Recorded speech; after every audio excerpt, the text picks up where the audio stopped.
Welcome to episode 7 of the second series of Guido Talks, and what a busy week it has been. We're going to dive straight in, but first let me introduce the panel this week, the same as every week. My name's Tom Harwood, and I'm joined by Paul Staines, the founder and editor of Guido Talks, as well as reporter Christian Calgi. Say hello, everyone. Hello, everyone. Well, let's just kick off this week, I think, in the order that it came.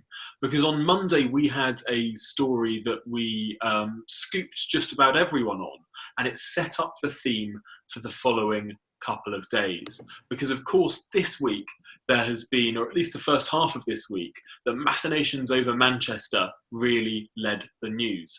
And we revealed on Monday morning that Manchester MP Yasmin Khoshrei had been actually hospitalised as a result of complications with COVID. I managed to pick this up off a couple of northern Tory sources, actually, who were very adamant that it was the case. We verified it, we put it out, and after our story had been up for about 30 minutes, Yasmin herself put up a statement on her Facebook page, and then the rest of the news followed. But this really this highlighted the real problem that there is in Manchester now. The hospitalisations are rising, the COVID cases are going from the young to the old, and that set up the political scenery for this week. So, Calgi, can you talk us through what happened next? Yeah, as someone who is not that interested in Manchester generally, this week has been a bit of a slog. But that's been where the focus is, because there was this massive row, of course, between Andy Burnham, the Manchester authorities, and central government negotiation over how much extra support the Treasury were willing to give Manchester. The Treasury claimed Andy Burnham was asking for much more than Liverpool had got. Andy Burnham defended this by saying Manchester had been under local restrictions a lot longer than other parts of the UK. And eventually, of course, Andy Burnham took the Boris approach to negotiating, which was, or the May approach, and no deal was better than a bad deal, and scuppered seemingly negotiations after being forced to go down from his final offer of 65 million down to 60 million. Then there was that whole farce on the steps of Andy Burnham's office where he was giving a press conference, and then it looked as if he just found out that Manchester was going to go into tier 3 restrictions via Twitter, but eventually it came out that, in fact, Robert Jenrick had privately informed Andy Burnham a few hours prior to that. A whole pantomime, seemingly resolved primarily by Boris forcing Manchester into local restrictions anyway without Andy Burnham's consent. And then eventually they got the money that Andy Burnham had walked away from in the first place. So a lot of noise, could have been a lot less painful for both sides, really, and a lot of unnecessary uncertainty, really. An incredible amount of noise. And yeah, go on. The polling from YouGov that basically, in essence, said everyone in the north thought that Andy Burnham won, and everyone in the south thought that Boris had won. And I point out the obvious: there's a lot more people in the south. But it was interesting how your home team was the winner in what was really a 0-0 draw, wasn't it? Well, it was a strange sort of negotiation to have in the first place, because, of course, 100% of the power to impose a lockdown rests with central government. This isn't anywhere close to the level of powers that these metro mayors have. Andy Burnham technically didn't need to have a say. The government didn't need to consult him. They did as an act of, I suppose, generosity, but it was never a negotiation, because Westminster holds all the cards. Parliament is sovereign. So really, it was only ever a sort of PR exercise, I suppose, but it was really badly handled. There was no rebuttal operation from Number 10. So you had this situation when Andy Burnham gave that press conference and the news came through that just about every journalist was reporting that Manchester was only getting £22 million, rather than the £60 million that the government had offered during negotiations. And only later, only I think the next day, properly transpired that the £22 million is an entirely separate pot of money to be not to do with business support, but to do with, I think, something to do with test and trace. And that the £60 million was there regardless, even though Andy Burnham wanted £65 million. So there was a whole lot of confusion, noise, and not very much light. But of course, that was all swept away later in the week with the further economic announcements. But one thing that we did take away from that press conference was an unfortunate slip from Andy Burnham, trying to play man of the people, trying to be the sort of salt of the earth Northern Labour MP, saying that all those people on middle incomes, like he was, would be suffering, of course, due to this pandemic. But of course, Andy Burnham describing himself as being on a middle income is quite a stretch, given that his mayoral salary is £110,000 a year. And we looked up the sort of distribution of salary. It's either in the top 2 or the top 1% of incomes. It's a very, very far stretch from a middle income. And this story did very well on the site this week. I knew when we did that story that Twitter was going to go mad, and sure enough it did, and hundreds of people going on about it was a smear. Well, it's a report of a fact, and the only reason we reported it was because he falsely claimed he was on middle income. And in the great scheme of things, it's not a big story, but I just wonder why Andy Burnham feels the need to do that and claim, and you know, I know Tony Blair used to do his Mockney accent and come over all North London and talk about football when I doubt he knew much about football at all. Labour politicians really feel the need to stress their credentials. I imagine with the sort of people the new Labour types hang out with, 110,000 probably is a middle income.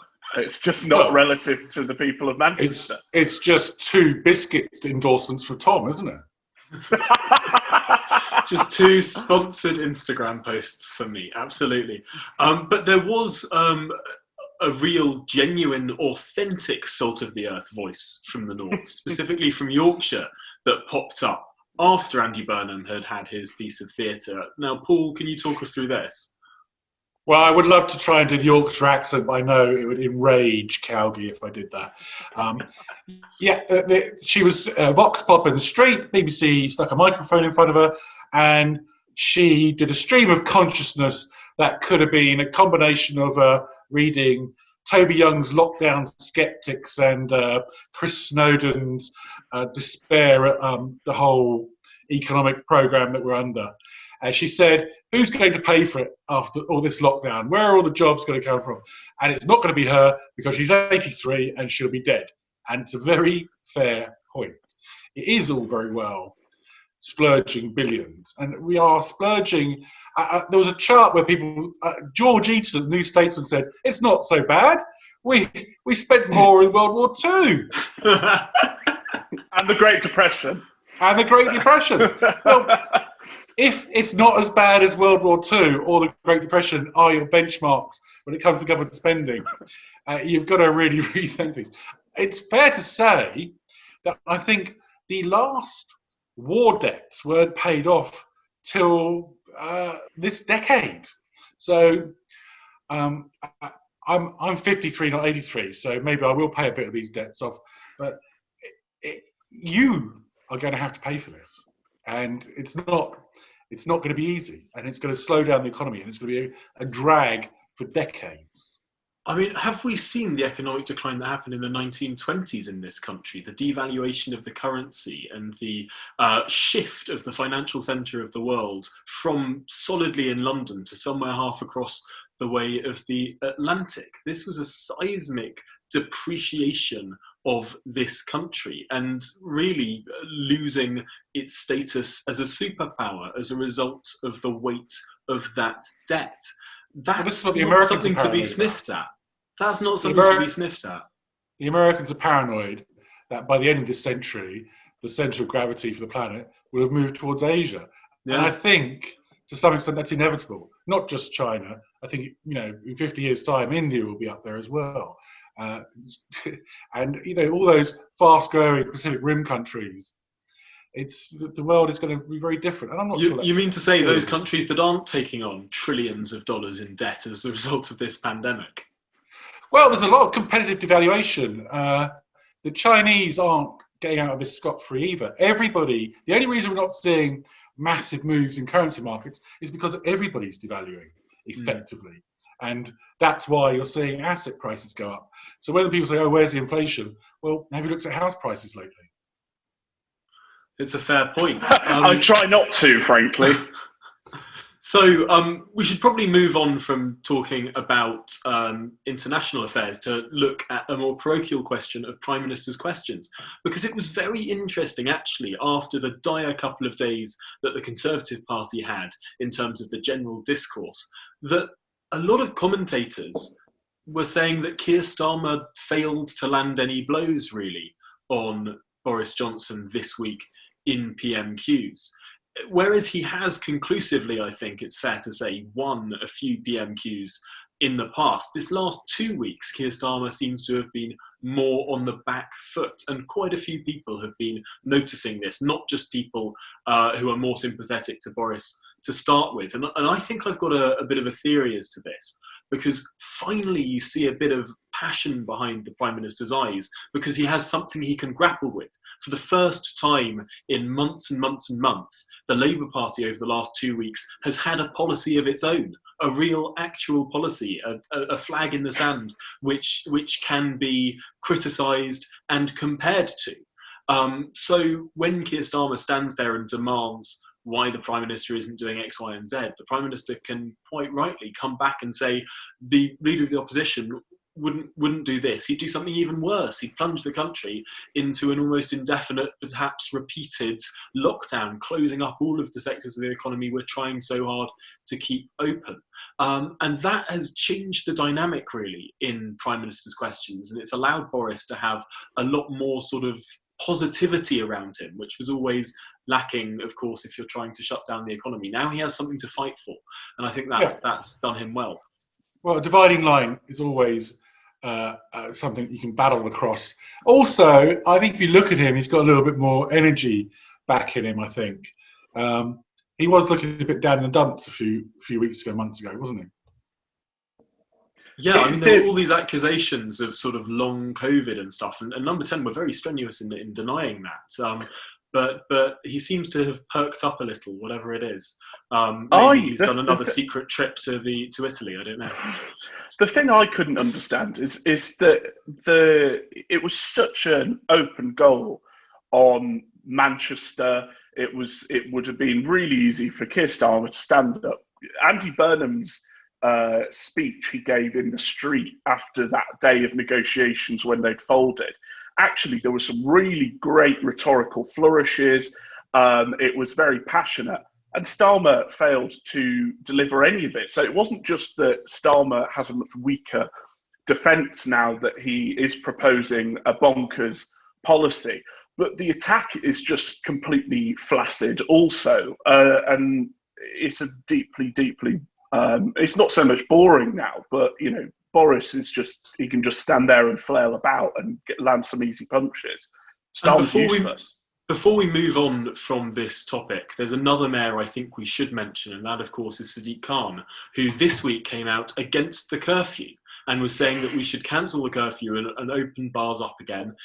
But the problem here is that there was one person calling for the curfew before it was instituted by the government, and his name was Sadiq Khan. He's taken the whole agree, U-turn, criticise approach of the Labour Party to a whole nother level. He's added advocate before agree, and now he's turned around completely U-turned to criticise. I think it's just. I thought it was quite Trumpian the way he campaigned against what he'd campaigned for within a matter of weeks. And it shows that you can rely on politicians now to expect that voters won't remember. Yeah, and they're probably right. I mean, who on earth is paying attention to what Sadiq Khan is saying, is wittering on about day to day? I know I try to avoid it. Sadly, in the job, I have to listen. But I think the average Londoner would have no idea that Sadiq Khan was one of those people that was actually, or probably the highest profile figure who was pushing for a curfew in the first place. Pretty It's, breakthrough. it's certainly the only rational explanation of why he's currently about 27% ahead in the polls. That people just cannot be listening. There's certainly one person that's not listening to what Sadiq Khan's saying, and that's Sadiq Khan. Because it wasn't just the 10 p.m. curfew, but the same speech where he advocated a 10 p.m. curfew. He said, we want one so we don't have to lock down. And now he's calling for a circuit breaker lockdown and an end to the restrictions of the 10 p.m. curfew. I mean, well, he has previous to this. I remember years ago we did a piece on Guido, where we have video of him in the back of an Uber saying he's an Uber man. This is when Uber was cool and the new thing. And then we have video of him saying, as far as he can recall, he's never been in an Uber. We've got the video. We have the receipts. Amazing, amazing. This was a bit like, I'm going back to another Labour mayor, Andy Burnham, doing this interview in 2010 when he was running for the leadership on sort of on a Blairite ticket, doing an interview with The Sun, getting into a black cab and sort of talking about how great The Sun newspaper is. And then in 2015, absolutely disparaging The Sun newspaper. I mean, it seems to be there's a consistent thread of the current crop of the Labour Party just love spinning their U-turns. They just can't help themselves. It's our job to make sure they don't get away with it. Right. Well, speaking of parliamentary machinations, there was another big story this week beyond Manchester and beyond mayoral frivolity. Can you talk us through this, Calgie? Yes. Well, the other story of the week has been Mark Rashford. Sorry, I'm not Marcus. a football fan. Marcus, right? Yeah. I'm not a football fan, but I do know what he is calling for. And that is he wants free school meals extended into specifically this Christmas period and potentially beyond. And there was a Labour Opposition Day motion last night and a Tory PPS, lowest possible ranking payroll role you can take, Caroline Ansell, resigned while voting for the Labour Opposition Day motion to give free school meals to children. I think there's probably disagreement in the team over this issue. I, for one, on a purely sort of political comms basis, cannot comprehend why such a huge amount of political energy has been exhausted by the Conservatives fighting this issue, which, as a funding debate goes, is complete chicken feed in comparison to the money that's been spent so far during COVID. Well, Christian, and makes the Tories deeply unpopular. Unpopular. It's because on economics you are at heart a lefty. It's also a big ideological question. Is it the role of the state to literally look after us from cradle to grave, including meals in between? The state cannot do everything, Calgie. I'll let Tom come in for. I think the further point here is how you alleviate the problem of child poverty. Now, the specific proposal that the Labour Party is putting forward is that you keep schools open, presumably all year round, and you have children coming in during the holidays just to have have it like being sort of like a food kitchen or whatever. Now, I don't think that that's a particularly healthy way to run a society. I would much rather the government, and I don't think I'd oppose the government increasing fiscal net transfers to poorer families so that they can buy food and cook food and all that sort of thing. If we increase universal credit, particularly during this pandemic period, that would be fine. I think the problem that I have, and the fundamental ideological problem here, is provision rather than funding. And it's absolutely understandable if the government is literally shutting down a business, if the government is taking away jobs from people, the government should support them in their income. What the government shouldn't do is be providing the services. That's the role of business. That's not the role of the state. So I think I've got a much bigger problem with the state actually doing the provision than the state giving the funds for it, because that sets people up for the long term, being able to provide for themselves, being able to, teach a man to cook rather than cooking for the man himself.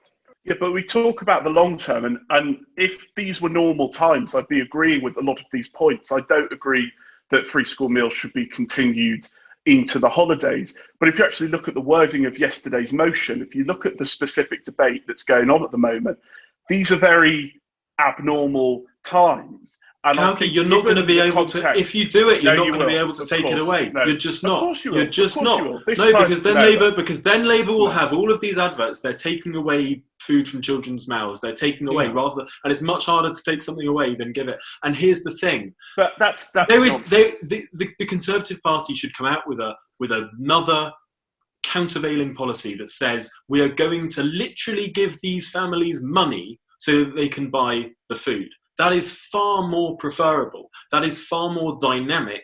That will work far better than having someone's life run for them by the state. And actually, with universal credit, it's one of the things. I think that universal credit hasn't had enough praise, really, because through the whole course of this pandemic, there's been a mess in test and trace. There's been a mess in so many elements of this. But actually, the system that was set up originally by Ian Duncan Smith has worked really smoothly. There hasn't been a big DWP crisis. There hasn't been a big UC crisis because it's a system that works. It's a good transfer system. And if you, during a time of absolute crisis, pump a bit more money into it, that's a good thing. Let's jump ahead to what Angela Rayner got in a bit of trouble for this week in the House of Commons, Paul. Angela Rayner was on the front bench, and a Tory MP pops up, starts talking, and she calls him Tory scum. She claims it's because he accused her of being opportunistic, but I think it was just because she disagreed with the policy position vigorously. The Eleanor Lang, the Deputy Speaker, intervened, told her in no uncertain terms to not do that. And then there was this hiatus of about 3 hours before, I imagine, Starmer or somebody leant on her, or she had second thoughts, and she apologised. Well, we didn't get an actual apology in person. I imagine when she next appears on TV, she'll be invited to apologise in person. They're not going to let her get away with that. So, a little bit strong, but it's not the first time a Tory's been called Tory scum, I imagine. And it certainly won't be the last. But I think we should probably move on from parliamentary machinations to some of the more investigative stuff that's gone on this week, because we've revealed an absolutely enormous sum of public money has been given to a solo performer.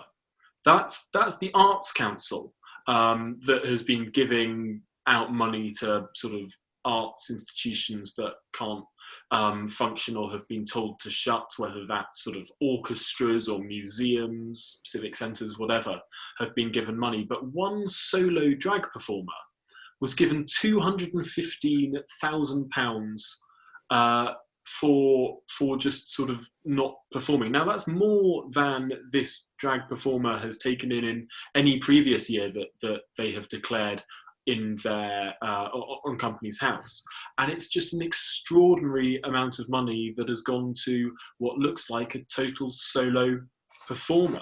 Just one. That's your story, Tom. Have you managed to get the Arts Council to explain why they're giving this drag artist 215,000 and regional theatres are getting zero?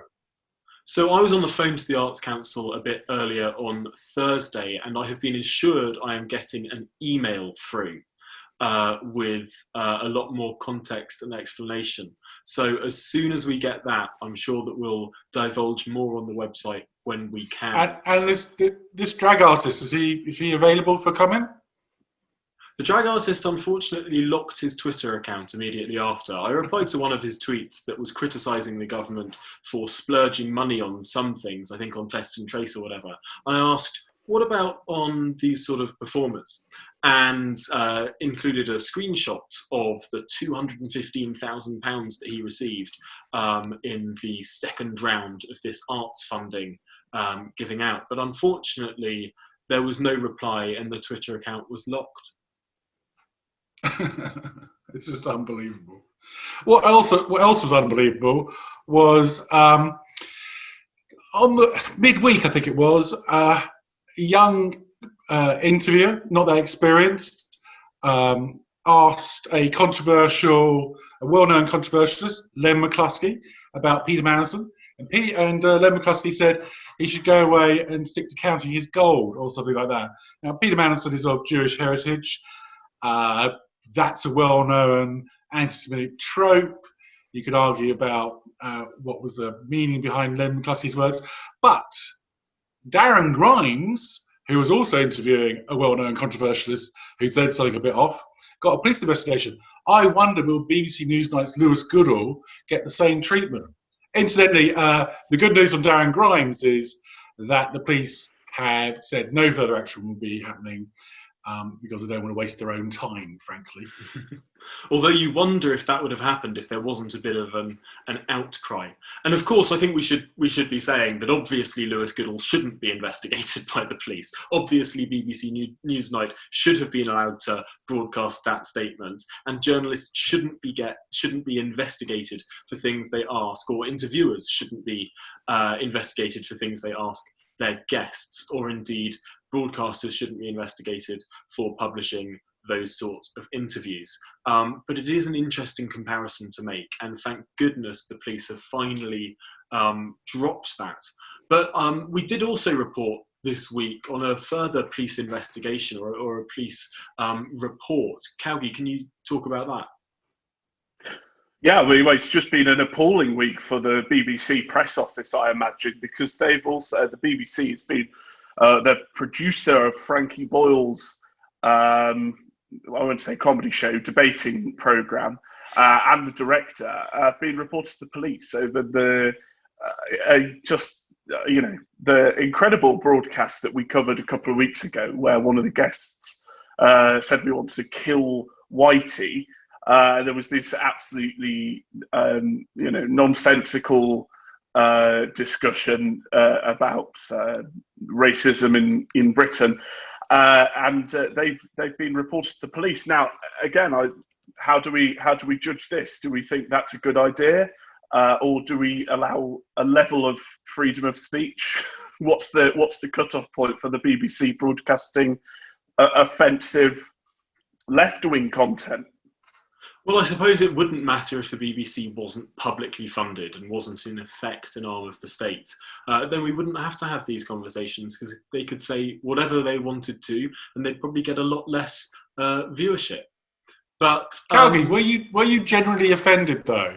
I know you suffer terribly from white privilege. Were you offended? I just didn't find it funny. It was deeply unfunny. I wasn't offended, because I felt they were talking about whiteness as a concept rather than encouraging people to actually go out and kill white people. But then again, that's another sort of terminological university, almost quasi-university debate. I was offended that it was in the category of comedy. It should have been in the category of political debate. But no, it shouldn't have been in the category of political debate, because there was no debate. They all agreed with each other for an hour. But on that note, we're going to close this podcast where the three of us have almost agreed with each other for slightly less than an hour. A hell of a lot more debate on Guido Talks than on Frankie Boyle's BBC show.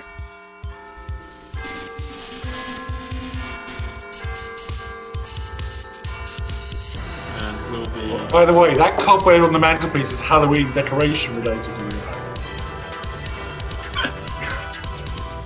We're going to include that at the end. That's the bonus track. I thought you'd been sloppy with the housework. I just noticed. Is there any more? Is there something else we could put in there?